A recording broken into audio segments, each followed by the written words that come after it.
Do you ever wonder why there is still no recognised test for ME, chronic fatigue syndrome, nor any officially approved effective treatment? Well, here is an illustration. Stop this video, because you must see our special gifts and bonuses ready for you. Click on the link in the description and see what we have ready for you.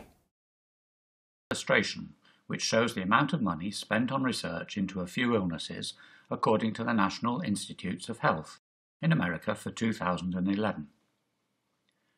The area of each of these bubbles represents the amount of money spent on that illness. These first two illnesses, lupus and multiple sclerosis, have many similarities with ME. They each have roughly half the number of sufferers in comparison with ME. Depression affects many more people, of course. Diabetes is becoming an ever-increasing problem in the Western world. And HIV/AIDS affects about twice the number of people with ME.